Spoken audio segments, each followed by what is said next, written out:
નમસ્કાર મિત્રો, આજે આપણે પ્રકરણ 8 નો બીજો ટોપિક પરમાણુ ત્રિજ્યા અને પરમાણુ કદ. આ બાબત તમે 11 સાયન્સમાં પણ ભણી ચૂક્યા છો. એટલે 11 સાયન્સનું પરમાણુ ત્રિજ્યામાં વધારો, પરમાણુ કદમાં વધારો એ પરમાણુ ક્રમાંક ઉપર આધાર રાખે છે, આવર્તમાં અને સમૂહમાં, જેનો તમે અભ્યાસ કરી ચૂક્યા છો. એ જ બાબત અહીંયા આવે છે.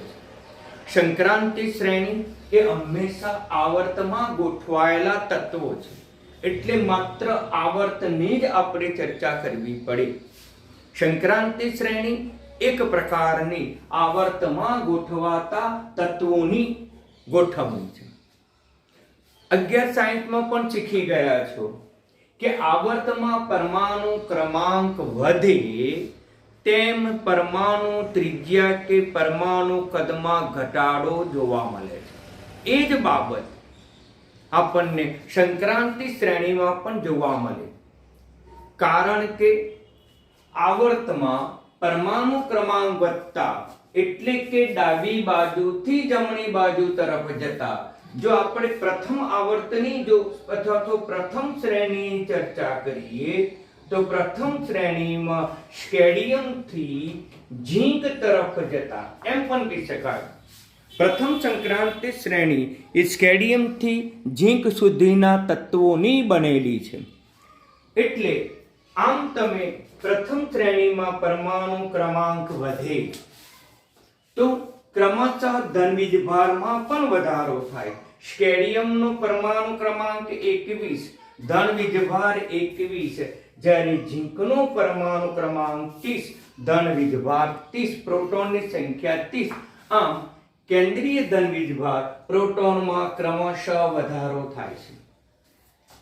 હવે જ્યારે નવો ઇલેક્ટ્રોન દાખલ થાય છે ત્યારે અંદરની ડી કક્ષકમાં દાખલ થાય છે. મેં ગઈકાલે પણ સમજાવ્યું હતું કે સંક્રાંતિ શ્રેણીના તત્વોની ઇલેક્ટ્રોન રચનામાં કોઈ પણ શ્રેણીમાં દાખલ થતો નવો ઇલેક્ટ્રોન અંદરની ડી કક્ષકમાં દાખલ થાય છે. એટલે કે પ્રથમ શ્રેણીમાં અંદરની ડી કક્ષકમાં ઇલેક્ટ્રોન ઉમેરાશે, બીજી શ્રેણીમાં અંદરની ડી કક્ષકમાં ઇલેક્ટ્રોન ક્રમશઃ ઉમેરાતા જાય છે, અને ત્રીજી શ્રેણીમાં ક્રમશઃ અંદરની 5d કક્ષકમાં ઇલેક્ટ્રોન ઉમેરાતા જાય છે. આ ડી કક્ષકના જે ઇલેક્ટ્રોન છે એની સ્ક્રીનિંગ અસર મહત્વની અથવા સ્ક્રીનિંગ અસર નોંધપાત્ર હોતી નથી. સ્ક્રીનિંગ અસર ઘણી ઓછી હોય છે, અને તેથી કેન્દ્રનું બાહ્ય કક્ષાના ઇલેક્ટ્રોન પર, જેમ કે ત્રીજી શ્રેણીનો બાહ્ય કક્ષા 4s, બીજી શ્રેણી માટે બાહ્ય કક્ષા 5s, ત્રીજી શ્રેણી માટે બાહ્ય કક્ષા 6s ઉપર આકર્ષણ ક્રમશઃ વધે છે, અને તેથી પરમાણુ ત્રિજ્યામાં પણ ઘટાડો થાય છે. એટલે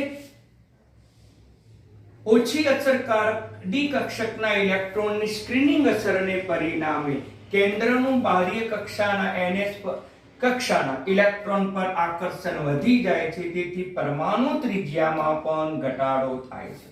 તે જ રીતે સમાન વીજભાર ધરાવતા આયનોની ત્રિજ્યામાં પણ ઘટાડો થાય છે. આમ પ્રથમ શ્રેણીમાં ડાબી બાજુથી જમણી બાજુ તરફ જતા કદ ત્રિજ્યા ઘટે છે. આયનોમાં પણ સમાન વીજભાર ધરાવતા સૌથી વધુ ત્રિજ્યા કોની? સ્કેડિયમ +2. સૌથી ઓછી કોની? Zn+2. ગઈકાલના લેક્ચરમાં મેં સમજાવ્યું હતું, ઝીંકને સંક્રાંતિ તત્વ તરીકે ગણવામાં આવતું નથી, પરંતુ તેનો અભ્યાસ એ સંક્રાંતિ શ્રેણીમાં જ કરવામાં આવે. એટલે સાથે સાથે ઝીંકનો પણ આપણે અભ્યાસ કરતા રહીશું. એટલે સ્કેડિયમની ત્રિજ્યા વધુ, ઝીંકની ત્રિજ્યા સૌથી ઓછી. આ બાબત તમે 11 સાયન્સમાં શીખી ગયા છો. છતાં પણ ફરીથી બોલી જાઉં, સંક્રાંતિ શ્રેણી એટલે કે આવર્ત માં પરમાણુ ક્રમાંક વધતા ડાબી બાજુથી જમણી બાજુ તરફ જતા એક કેન્દ્રીય ધન વીજભાર પ્રોટોનની સંખ્યા વધે છે. દાખલ થતો નવો ઇલેક્ટ્રોન હંમેશા અંદરની ડી કક્ષકમાં દાખલ થાય.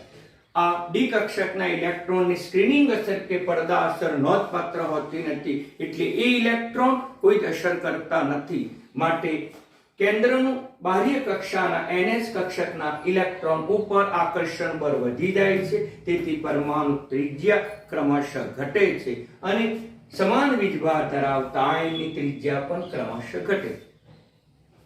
હવે આપણે સમૂહમાં ચર્ચા કરીએ. સમૂહમાં એટલે કે ઉપરથી નીચે તરફ જઈએ એટલે કે સમૂહમાં તમે શીખ્યા છો કે પરમાણુ ક્રમાંક વધતા ક્રમશઃ નવી કક્ષા ઉમેરાતી જાય છે. પ્રથમ શ્રેણીમાં બાહ્ય કક્ષા 4s, બીજીમાં 5s, ત્રીજીમાં 6s અને ચોથી પણ શ્રેણી છે જેને 6d કહેવાય, તેમાં 7s આવે. આમ બાહ્ય કક્ષા વધવાથી ત્રિજ્યા કે કદ ક્રમશઃ વધે છે. હવે પ્રથમ શ્રેણી નું કદ ઓછું હશે, એની સરખામણીમાં બીજી શ્રેણીનું કદ વધુ હશે. આમ પ્રથમ શ્રેણીના તત્વોના કદ કરતા બીજી શ્રેણીના તત્વોનું કદ વધુ છે. પણ અગત્યની બાબત આ છે, ઇમ્પોર્ટન્ટ છે, જ્યારે બીજી શ્રેણી અને ત્રીજી શ્રેણીના તત્વોના કદ લગભગ સમાન છે. આમ બીજી અને ત્રીજી શ્રેણીમાં કદનો તફાવત હોવો જોઈએ. પ્રથમ કરતા બીજી તત્વોના શ્રેણીનું કદ મોટું, બીજી કરતા ત્રીજી શ્રેણીનું કદ મોટું, પરંતુ અહીંયા એ ઘટના જોવા મળતી નથી, એ પરિણામ જોવા મળતું નથી. બીજી શ્રેણી અને ત્રીજી શ્રેણીના તત્વોના કદ સમાન છે. બીજી શ્રેણીમાં જે તત્વો છે એટ્રિયમ થી કેડમિયમ સુધીના તત્વો છે. એનો અર્થ એમ થયો કે એટ્રિયમનું કદ અને લેન્થેનાઇડનું કદ લગભગ સમાન છે. એ જ રીતે કેડમિયમનું કદ અને મર્ક્યુરીનું કદ પણ લગભગ સમાન છે. આમ બીજી શ્રેણી અને ત્રીજી શ્રેણીના તત્વોનું કદ લગભગ સમાન છે. શા માટે સમાન જોવા મળે? તો બીજી શ્રેણીમાં 4f કક્ષક નથી, જ્યારે ત્રીજી શ્રેણીમાં 4f કક્ષક છે, એટલે કે f કક્ષક છે. અને f કક્ષકના ઇલેક્ટ્રોનને પરિણામે આપણને આ ઘટના જોવા મળે છે. કઈ? કે બીજી શ્રેણી અને ત્રીજી શ્રેણીના તત્વોના કદ સમાન છે. આ પરિણામ માટે 4s કક્ષકના અવરોધ જવાબદાર છે. માટે તૃતીય શ્રેણીના તત્વો જે છે, તૃતીય શ્રેણીના તત્વો એ લેન્થેનાઇડ પછીના તત્વો છે. આ 57 અને 72 ની વચ્ચે તો આખી f શ્રેણી આવે, જેને આપણે કહીશું લેન્થેનાઇડ શ્રેણી. જે f શ્રેણીના તત્વો છે, d શ્રેણીના તત્વો નથી, માટે અભ્યાસ કરતા નથી. લેન્થેનાઇડમાં છેલ્લો ઇલેક્ટ્રોન d માં દાખલ થાય. અલ્ફેનિયમ ને પછી મર્ક્યુરી સુધીના તત્વોમાં પણ છેલ્લો ઇલેક્ટ્રોન એ 5d કક્ષકમાં દાખલ થાય છે. તેથી તે ત્રીજા d જૂથના તત્વો છે. આમ લેન્થેનાઇડ પછીના જે તત્વો છે એની અંદર f શ્રેણી આવે, 4f કક્ષકનો સમાવેશ થાય છે. આમ 5d કક્ષક પહેલા 4f કક્ષકમાં ઉમેરાય છે, તેથી પરમાણુ ત્રિજ્યામાં નિયમિત ઘટાડો જોવા મળે. તેથી આ શ્રેણીમાં પરમાણુ ત્રિજ્યામાં પણ નિયમિત ઘટાડો થાય છે. આ જે ઘટના છે એને લેન્થેનાઇડ સંકોચન તરીકે ઓળખવામાં આવે છે. ધ્યાન આપો કે ત્રીજી શ્રેણીનું કદ અને બીજી શ્રેણીનું કદ સમાન છે, કારણ કે એમાં 4s કક્ષકનો અંતરાય જવાબદાર છે. 4f કક્ષક જવાબદાર છે, આટલું લખો તો ચાલે. પરંતુ ત્રીજી શ્રેણીમાં આવર્તમાં પરમાણુ ક્રમાંક વધતા ત્રિજ્યા નિયમિત ઘટે છે. શા માટે? કે એની અંદર કઈ કક્ષક આવે છે? 4f કક્ષક આવે છે. આ 4f કક્ષક છે એ 5d પહેલા ભરાય છે. આમ 5d કક્ષક પહેલા 4f કક્ષક ભરાય છે. તેથી કેન્દ્રનું બાહ્ય કક્ષા ઉપર આકર્ષણ બળ એકદમ વધતું નથી, નિયમિત રીતે વધે છે. તે પરમાણુ ત્રિજ્યામાં પણ નિયમિત ઘટાડો થાય. આ જ પરિણામ. પરંતુ આ જે ઘટના છે, આ જે ઘટના એને લેન્થેનાઇડ સંકોચન તરીકે ઓળખવામાં આવે છે, કારણ કે લેન્થેનાઇડ પછીના તત્વોમાં આ પ્રકારનું પરિણામ જોવા મળે છે, માટે તેને લેન્થેનાઇડ સંકોચન તરીકે ઓળખવામાં આવે છે. એટલે આ જે બીજો મુદ્દો છે એ મોસ્ટ ઇમ્પોર્ટન્ટ મુદ્દો છે, કારણ કે આમાં ટૂંકનો તરીકે પૂછાય લેન્થેનાઇડ સંકોચન કોને કહેવાય, તો મિત્રો આની તમારે ચર્ચા કરવાની. હવે લેન્થેનાઇડ સંકોચનને પરિણામે બે પરિણામો જોવા મળે, એ પણ લખવાનું લેન્થેનાઇડ સંકોચનમાં. એક અગાઉ શીખી ગયા તે મુજબ બીજી શ્રેણી અને ત્રીજી શ્રેણી, આમ દ્વિતીય શ્રેણી અને તૃતીય શ્રેણીના તત્વોના કદ સમાન છે, તત્વોના સમાન વીજભાર ધરાવે છે, અને સમાન વીજભાર ધરાવતા હોવાથી તેમનું કદ પણ આપણને કેવું જોવા મળે છે, સમાન જોવા મળે છે. આમ સમાન વીજભાર ધરાવે છે, તેથી તે શ્રેણીના તત્વોના કદ સમાન છે.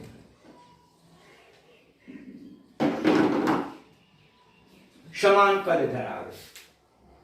જેમ કે યટ્રિયમથી અને લેન્થેનાઇડ કદ સમાન, કેડમિયમ મર્ક્યુરીનું પણ કદ સમાન. કોને કારણે? તો લેન્થેનાઇડ સંકોચનને કારણે.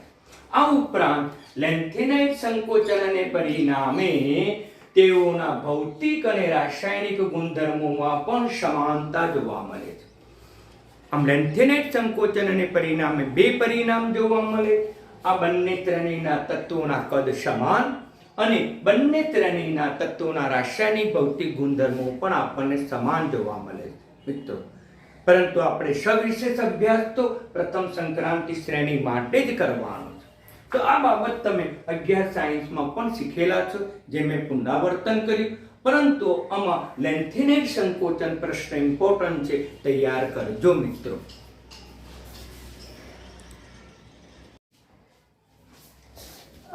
હવે ચર્ચા કરીએ પરમાણુય આયનીકરણ એન્થાલ્પી, જેની સંજ્ઞા છે ડેલ્ટા HI. એન્થાલ્પી માટે H અને I માટે કહીશું આયનીકરણ. આમ આયનીકરણ એન્થાલ્પીની સંજ્ઞા છે મિત્રો. આવર્તમાં ખબર છે કે શ્રેણી એટલે આવર્ત, અને શ્રેણીમાં પરમાણુ ક્રમાંક વધતા ડેલ્ટા HI ક્રમશઃ વધે છે. એટલે કે ઇલેક્ટ્રોન દૂર કરવા માટે બાહ્ય કક્ષાનો જે ઇલેક્ટ્રોન છે, કે બાહ્ય કક્ષાનો ઇલેક્ટ્રોન દૂર કરવા માટે જે ઊર્જા આપવી પડે એને આયનીકરણ એન્થાલ્પી કહેવાય. અહીંયા ઉષ્મા આપવી પડે છે એટલે ઉષ્મા શોષક પ્રક્રિયા થશે. એટલે મિત્રો વિદ્યાર્થી મિત્રો ખબર છે 11 સાયન્સનો ટોપિક જ છે, એનું પુનરાવર્તન છે. કેન્દ્રીય ધન વીજભાર ક્રમશઃ વધે છે. દાખલ થતો ઇલેક્ટ્રોન હંમેશા અંદરની ડી કક્ષકમાં દાખલ થાય છે. જેમ કે પ્રથમ શ્રેણીમાં 4s ભરાયા પછી 3d માં ઇલેક્ટ્રોન દાખલ થાય, બીજી શ્રેણીમાં 5s ભરાયા પછી અંદરની 4d કક્ષકમાં ઇલેક્ટ્રોન દાખલ થાય, ત્યાર પછી ત્રીજી શ્રેણીની અંદર પણ આપણને બાહ્ય 6s ઇલેક્ટ્રોન ભરાયા પછી 5d માં ઇલેક્ટ્રોન દાખલ થાય છે. અગાઉ સમજાયા મુજબ કે આ 3d 4d કે 5d ના ઇલેક્ટ્રોન સ્ક્રીનિંગ અસરકારક નથી, માટે આનું બાહ્ય કક્ષાના ઇલેક્ટ્રોન ઉપર કેન્દ્રનું આકર્ષણ બળ ક્રમશઃ વધી જાય છે. તેથી ઇલેક્ટ્રોન દૂર કરવા માટે વધુ ઊર્જાની જરૂર પડે છે. બીજો પણ સિદ્ધાંત સમજાવી શકાય. આવર્તમાં પરમાણુ ક્રમાંક વધતા કદ ક્રમશઃ ઘટે, પણ કદ અને એન્થાલ્પી વચ્ચેનો સંબંધ એકબીજાના વ્યસ્ત પ્રમાણમાં છે, ઇન્વર્સ છે, અને તેથી કદ વધે કદ ઘટે તો પછી ડેલ્ટા HI માં વધારો થાય, એટલે ડેલ્ટા HI ક્રમશઃ વધે છે તેમ કહી શકાય. બીજું અગત્યનો મુદ્દો કે હવે ઇલેક્ટ્રોન દૂર થાય, આયનીકરણ દરમિયાન જ્યારે ઇલેક્ટ્રોન દૂર થાય છે ત્યારે પ્રથમ શ્રેણીમાં 4s માંથી ઇલેક્ટ્રોન દૂર થાય, બીજી શ્રેણીમાં 5s માંથી, જ્યારે ત્રીજી શ્રેણીમાં 6s માંથી ઇલેક્ટ્રોન દૂર થાય. એટલે કહી શકાય કે તેની n-1d કક્ષકના ઇલેક્ટ્રોન પહેલા ns ના ઇલેક્ટ્રોન દૂર થાય છે. એટલે કે ડી કક્ષકના ઇલેક્ટ્રોન પહેલા દૂર થતા નથી, પહેલા એસ કક્ષકના ઇલેક્ટ્રોન દૂર થાય છે. જેમ કે અહીંયા પ્રથમ શ્રેણીની ચર્ચા આપણે કરીએ છીએ, તો પ્રથમ શ્રેણીમાં તમે જુઓ તો ક્રોમિયમની ઇલેક્ટ્રોન રચના છે. એમાં બાહ્ય કક્ષા 4s છે, એટલે સૌપ્રથમ 4s માંથી ઇલેક્ટ્રોન દૂર થશે. એટલે સૌપ્રથમ ડી કક્ષકમાંથી ઇલેક્ટ્રોન દૂર થતા નથી, એસ કક્ષકમાંથી ઇલેક્ટ્રોન દૂર થાય છે. હવે એની સામાન્ય ઇલેક્ટ્રોન રચના જે છે n-1d 1 થી 10 nh 1 થી 2 હોવાથી બાહ્ય કક્ષામાં વધુમાં વધુ 2 ઇલેક્ટ્રોન છે, તેથી તેઓ 2 ઇલેક્ટ્રોન દૂર કરી શકે છે. તેથી તેની સામાન્ય ઓક્સિડેશન અવસ્થા +2 છે. પ્રથમ સંક્રાંતિ શ્રેણીના તત્વોની સામાન્ય ઓક્સિડેશન અવસ્થા +2, પરંતુ એમાં અપવાદ છે. કોપર અને ક્રોમિયમ એની ઓક્સિડેશન અવસ્થા +1 છે. શા માટે મિત્રો? તો ક્રોમિયમની ઇલેક્ટ્રોન રચના જુઓ અને કોપરની તમે ઇલેક્ટ્રોન રચના ચકાસો તો તેની બાહ્ય કક્ષામાં 1 ઇલેક્ટ્રોન છે અને 1 ઇલેક્ટ્રોન જ દૂર થઈ શકે, માટે તેની સામાન્ય ઓક્સિડેશન અવસ્થા +2 ખરું, પરંતુ તેના અપવાદ કયા? કોપર અને ક્રોમિયમ. કોપર અને ક્રોમિયમની નિમ્ન ઓક્સિડેશન અવસ્થા +1 છે તેમ કહી શકાય. હવે D5 અને D10 રચનાનું સ્થાયિત્વ વધુ છે, તેમાંથી ઇલેક્ટ્રોન દૂર કરવા માટે વધુ ઉર્જાની જરૂર પડી, એટલે કે તેની ડેલ્ટા HI વધુ હશે. એને પરિણામે આપણને ઘણા બધા પરિણામો અહીંયા જોવા મળશે. મિત્રો ધ્યાન આપો. તો પહેલું તો લઈએ આપણે ક્રોમિયમ. ક્રોમિયમમાં બીજો ઇલેક્ટ્રોન દૂર કરવા માટે વધુ ઉર્જાની જરૂર પડે. બીજો ઇલેક્ટ્રોન એટલે ડેલ્ટા HI પહેલી આયનીકરણ એન્થાલ્પી અને ડેલ્ટા HI બીજી આયનીકરણ એન્થાલ્પી.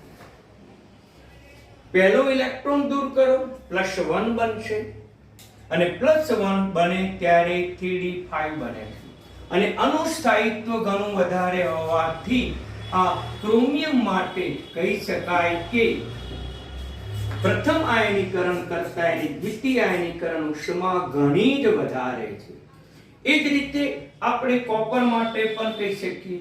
આ જ વિધાન આપણને કોપર માટે પણ લાગુ પડે કે તેમાં 1 ઇલેક્ટ્રોન દૂર કરવો છે, ઓછી ઉર્જાની જરૂર પડે, પણ 1 ઇલેક્ટ્રોન દૂર કર્યા પછી અતિસ્થાયી રચના પ્રાપ્ત થઈ અને અતિસ્થાયી રચનામાંથી બીજો ઇલેક્ટ્રોન દૂર કરી શકાય નહીં, મુશ્કેલ પડે, માટે તેની દ્વિતીય આયનીકરણ એન્થાલ્પી ઘણી વધુ. અને આપણે કહીશું પ્રથમ આયનીકરણ એન્થાલ્પી અને કહીશું આપણે દ્વિતીય આયનીકરણ એન્થાલ્પી. હવે બીજા તત્વો માટે પણ આપણે ચર્ચા કરીએ. મિત્રો ધ્યાન આપો કે મેંગેનીઝ જે છે એ મેંગેનીઝની ડેલ્ટા HI મેંગેનીઝ માટે ચર્ચા કરીએ તો ડેલ્ટા HI2 એટલે કે 2 ઇલેક્ટ્રોન દૂર કરવા માટે આપવી પડતી એન્થાલ્પી. 2 ઇલેક્ટ્રોન દૂર કર્યા પછી Mn+2 પ્રાપ્ત થાય, ત્યાર પછીની ઇલેક્ટ્રોન રચના 3d5 જેનું સ્થાયિત્વ ઘણું વધારે છે. એટલે મેંગેનીઝમાં જો ત્રીજો ઇલેક્ટ્રોન દૂર કરવો હોય તો વધુ ઉર્જા આપવી પડે. આ મેંગેનીઝ માટે દ્વિતીય આયનીકરણ કરતા તૃતીય આયનીકરણ એન્થાલ્પી ઘણું વધારે છે. એ જ પ્રમાણે Fe માટે પણ કહી શકાય કે 4s માંથી 4s આ જ પરિણામ અહીંયા આપણે ઝીંક માટે ચકાસીએ. તો ઝીંક માટે શું છે? તો ઝીંકની અંદર પણ પ્રથમ 2 ઇલેક્ટ્રોન સરળતાથી દૂર કરી શકાય છે, ત્યાર પછી Zn+2 આયન બને છે, તેમાં 3d10 ઇલેક્ટ્રોન રચના છે, તેનું સ્થાયિત્વ ઘણું વધારે છે. એટલે ઝીંક માટે પણ આ જ પરિણામ અને મેંગેનીઝ માટે પણ આ જ પરિણામ આપણને જોવા મળે. હવે Fe માટે ચકાસીએ. Fe ની +2 ઓક્સિડેશન અવસ્થા માંથી +3 ઓક્સિડેશન અવસ્થા બને. હવે Fe માટે ડેલ્ટા HI3 અને ડેલ્ટા HI ચોથી. મિત્રો 3 ઇલેક્ટ્રોન તો સરળતાથી દૂર કર્યા પછી Fe+3 બને એમાં અતિશય સ્થાયી રચના પ્રાપ્ત થાય છે, જેનું સ્થાયિત્વ ઘણું વધારે છે. હવે આમાંથી આપણે ચોથો ઇલેક્ટ્રોન દૂર કરી શકતા નથી અને દૂર કરવા માટે ઘણી વધારે ઊર્જાની જરૂર પડે. આમ Fe માટે આપણને આ પરિણામ જોવા મળે. એની દ્વિતીય આયનીકરણ એન્થાલ્પી, પછી Fe+2 બને અને Fe+2 બન્યા પછી વધુ સ્થિરતા પ્રાપ્ત કરવા માટે એ સરળતાથી ઇલેક્ટ્રોન ગુમાવે. એટલે Fe માટે ડેલ્ટા HI2 અને ડેલ્ટા HI3 આ બેની તુલના કરો. બીજી આયનીકરણ એન્થાલ્પી, 2 ઇલેક્ટ્રોન દૂર કર્યા. હવે આમાંથી એક ઇલેક્ટ્રોન દૂર કરો એટલે Fe+3 બને, એટલે ટોટલ 3 ઇલેક્ટ્રોન દૂર કર્યા એટલે તૃતીય આયનીકરણ એન્થાલ્પી કહેવાય. 3d6 કરતા 3d5 નું સ્થાયિત્વ વધુ છે, તેથી તે સરળતાથી ઇલેક્ટ્રોન ગુમાવે અને સરળતાથી ઇલેક્ટ્રોન ગુમાવે આપવી પડતી ઉર્જા ઘણી ઓછી હશે. આમ ત્રીજો ઇલેક્ટ્રોન ગુમાવવા માટે ઉર્જા ઓછી જરૂર પડે એટલે આપણને આ અક્ષમતા જોવા મળે. એટલે આવા MCQ પ્રકારના પરિણામો તમે બરાબર ધ્યાનમાં રાખજો મિત્રો. હવે આયનીકરણ માટે જવાબદાર પરિબળો કયા? તો કહી શકાય કે કેન્દ્ર અને બાહ્ય ઇલેક્ટ્રોન પરનું આકર્ષણ બળ જવાબદાર છે. બીજું, ઇલેક્ટ્રોન વચ્ચેનું અપાકર્ષણ પણ જવાબદાર છે. આ ઉપરાંત ઇલેક્ટ્રોનનો જે વિનિમય થાય છે એ વિનિમય માટે પણ ઉર્જાની જરૂર પડે, તો એને વિનિમય ઉર્જાની પણ પરિબળ જવાબદાર છે. એટલે આ તમને ટૂંકો પ્રશ્ન પૂછે અથવા MCQ પૂછે ડેલ્ટા HI માટે જવાબદાર પરિબળો તો 3: કેન્દ્રનું બાહ્ય ઇલેક્ટ્રોન પર આકર્ષણ, 2 ઇલેક્ટ્રોન વચ્ચેનું અપાકર્ષણ અને વિનિમય ઉર્જા. આમ આપણે આ રીતે વિવિધ પ્રકારના પરિણામોની ચર્ચા કરી શકીએ. હવે એક MCQ તમને પૂછાયેલો છે. ડેલ્ટા HI Mn+1 અને ક્રોમિયમની ડેલ્ટા HI.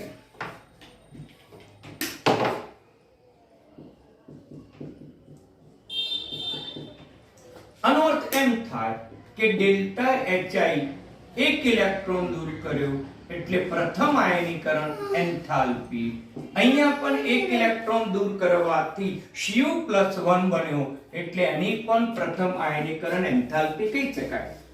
આ ક્રોમિયમ અને મેંગેનીઝ છે. ક્રોમિયમમાં એક ઇલેક્ટ્રોન બાહ્ય કક્ષામાંથી સરળતાથી દૂર થઈને વધુ સ્થિરતા પ્રાપ્ત કરશે, માટે આમાં એક ઇલેક્ટ્રોન ગુમાવવા માટે ઓછી ઉર્જાની જરૂર પડે. એટલે મિત્રો આપણે અક્ષમતાનું જે પરિણામ છે એ અક્ષમતાનું પરિણામ આપણે આ રીતે લખી શકીએ મિત્રો. આમ પ્રથમ આયનીકરણ એન્થાલ્પી કોની ઓછી હશે? તો કે ક્રોમિયમની કે પછી મેંગેનીઝની. તો આપણું પરિણામ આ હોઈ શકે મિત્રો. બરાબર ધ્યાન આપો.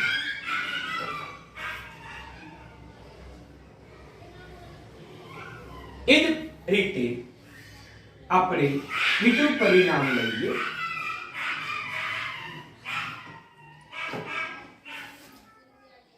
ડેલ્ટા HI Mn+2 અને ડેલ્ટા HI Fe+2. મિત્રો તો મેંગેનીઝમાં 2 ઇલેક્ટ્રોન દૂર કર્યા પછી 3d5 રચના વધુ સ્થાયી પ્રાપ્ત થાય છે. તેથી વધુ સ્થિરતા પ્રાપ્ત કરવા માટે અને આપવી પડતી ઉર્જા કેવી હશે? ઓછી હશે. જ્યારે આને આપવી પડતી ઉર્જા કેવી હશે? વધારે હશે મિત્રો. એટલે આ પ્રકારની અક્ષમતાઓ ધ્યાનમાં રાખજો. ઓકે, ધન્યવાદ.